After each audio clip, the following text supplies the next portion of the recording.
fluffy, savory waffles, crispy hot chicken, rich, spicy sauce, tangy, crunchy pickles. Sound like a dish made in heaven? No, just Nashville, Tennessee.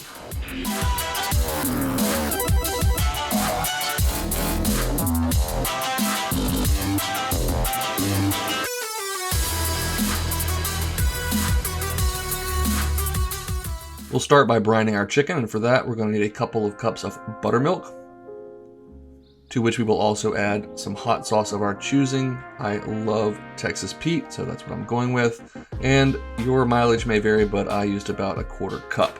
We also want a little tang or twang, and for that we will reach for some pickle brine, about a quarter cup of that as well. We'll season this up with salt and pepper, and add in our chicken, which again, you have a lot of options here, but I love a good thigh. I'm going boneless, skinless to make the cooking time a little lesser, but you could certainly do bone-in chicken here. You would just need more oil and more time to cook it. Go ahead and put your chicken in the brine, make sure everything is submerged, and give that at least an hour in the fridge up to overnight. While that's marinating, we can make our waffles. So we'll start with 2 eggs, which we will vigorously and thoroughly beat to combine. And then we will add in 1 cup of regular good old whole milk. You could use skim or 2%, whatever you have on hand, followed by 3/4 of a cup of our buttermilk. Follow that up with 1/2 cup of corn oil, canola oil, something neutral, and a little drizzle of vanilla, maybe 1/2 teaspoon. We'll season this with salt and pepper and give everything a nice beating to incorporate that oil, but not before adding in a little bit of sugar. We want these to be both savory and sweet. It's about 2 tablespoons of sugar that went in. Once you've beaten that together, add in 1 tablespoon of baking powder, followed by 2 cups of good old all-purpose flour. Now, additional savory components come in the form of 2 to 3 sliced scallions and about 4 ounces of freshly grated cheddar cheese.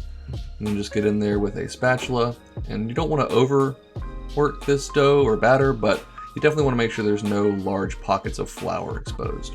A few lumps though are a-okay.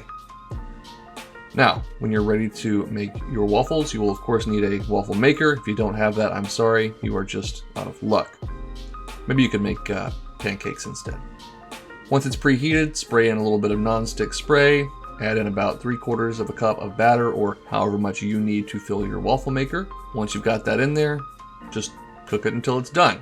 Again, this is going to depend on what kind of waffle maker you have. Nice and crispy. Cover that up with some foil, keep it warm, and rinse and repeat. Now, for our chicken, we need to remove it from its briny batter there and add it to a little bit of all-purpose flour. Make sure that we coat every single nook and cranny, crevice, and corner.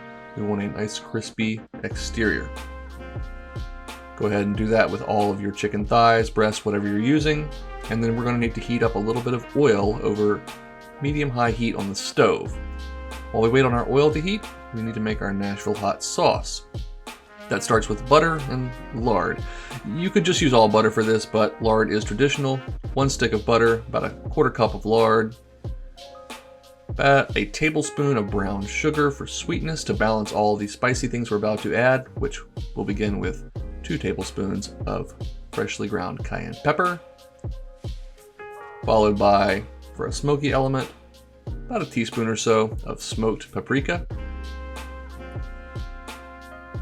a little more smoky heat in the form of a teaspoon or so of ground chipotle peppers, and then to balance everything out, a little bit of garlic, about 1/2 teaspoon of garlic powder, and 1/2 teaspoon of onion powder.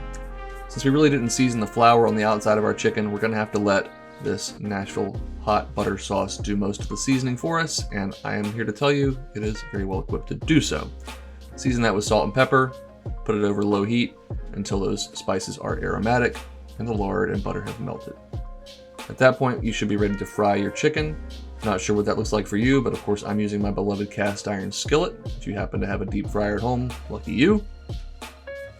You want to get these nice and golden brown, so it's going to take you probably about 6 to 8 minutes total, maybe 4 or 5 minutes, 3 to 4 minutes on each side. Again, really just depends on the size of chicken and the implement in which you are frying it. But needless to say, those are golden brown and soon to be delicious, so let's plate this up.